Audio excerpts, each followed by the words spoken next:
Jetpur dying and printing તેમજ chamber of કોમર્સના અગ્રણીઓએ toll plaza મેનેજરને આવેદનપત્ર આપી ટોલ વધારાનો ઉગ્ર વિરોધ કર્યો. આવેદનપત્ર આપી સ્થાનિક વાહન ધારકો પાસેથી 25 રૂપિયા વસૂલાતા બંધ કરવા માંગ કરવામાં આવી તેમજ દર વર્ષે વાહન ધારકો પાસેથી આરટીઓની વિગત અને આધારના મંગાવવા પણ માગણી કરાઈ. હાલ 6 લેનનું કામ ચાલી રહ્યું છે ત્યારે વાહન ચાલકોને પારાવાર મુશ્કેલી વેઠવી પડી રહી છે.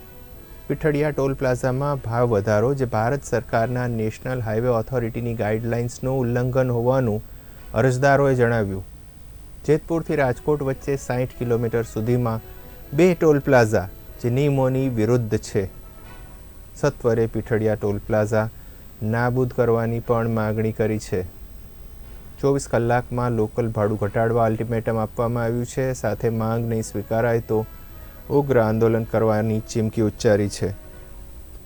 આજે પીઠડિયા ટોલ નાકે અમે લોકો જેતપુર ડાઇંગ એન્ડ પ્રિન્ટિંગ એસોસિએશનની કારોબારી તેમજ ચેમ્બર ઓફ કોમર્સની કારોબારી સંયુક્ત રીતે અહીંયા અમે આ લોકોને આવેદનપત્ર દેવા આવ્યા છે કે જ્યારે એકાએક આ લોકોએ ભાવ વધારો કરી દીધો છે. જે 10 રૂપિયા લોકલના ચાર્જ હતો એના સીધા 25 રૂપિયા અત્યારે લોકોના કપાવવા માંડ્યા છે. ત્યારે અમારી પાસે ખૂબ ગામમાંથી ફરિયાદો છે અને આનો ઉકળાટ ગામમાં ખૂબ છે. ત્યારે આજે અમે આ લોકોને રજૂઆત કરી છે અને એવી રીતે નહીં કે ઉપર અમે મોકલી દઈને કરશું ને જોશું ને એમ નહીં. અમારે 24 કલાકની અંદરનો નિર્ણય જોઈશે અને નહીતર પછી જો 24 કલાકમાં જવાબ નહીં આપે તો અમારા ગામની સાથે આનું આંદોલન કરવું પડે તો કરશું.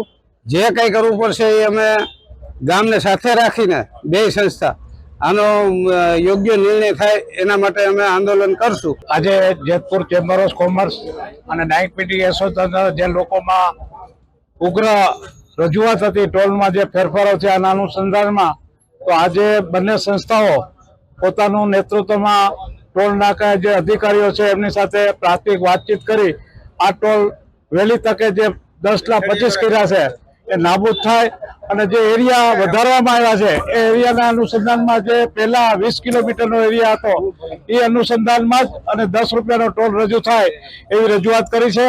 એ લોકો એમને પ્રાથમિક આશ્વાસન આપેલું છે કે 24 કલાકમાં અમે આનો નિર્ણય કરશું અને જે કાંઈ તમારી રજૂઆત છે એને ઉપર લેવલ સુધી પહોંચાડી અને યોગ્ય ન્યાય મળે એવી વ્યવસ્થા કરશું. આ જે ઉગ્ર રોષ છે એ સમાજ જીવનની અંદર એક ઉગ્ર આંદોલન ન બને એટલા માટે બધા મિત્રોએ સાથે મળી અને આ ટોલ નાકાએ જે વિરોધ પ્રદર્શન કર્યો છે એનો યોગ્ય નિર્ણય લેવાય એવી અમારી બંને સંસ્થાઓની અપેક્ષા છે. એ લોકોની રજૂઆત એમ છે કે પહેલા 10 રૂપિયા કપાતા અત્યારે હાલમાં 25 રૂપિયાનો જે વધારો કરવા કંપની દ્વારા આવ્યો છે એમની રજૂઆતને લાગણી અને માંગણી હતી. અમે એની લાગણી અને માંગણી આગળ કંપનીમાં ફોરવર્ડ કરશું. એ જે કંપનીનો નિયમ હોય એમાં આપણે ઓથોરિટી ન હોય કે તે કંપની નિયમનો ફોલો કરતી હોય. હવે આપણે આ જે લેટર આપી ગયા છે આજે આપણે આગળ કંપનીમાં ફોરવર્ડ કરશું. 24 કલાકની અંદર જે રિપોર્ટ આવે એ આપણે દઈશું મેલ દ્વારા અથવા ફોન દ્વારા.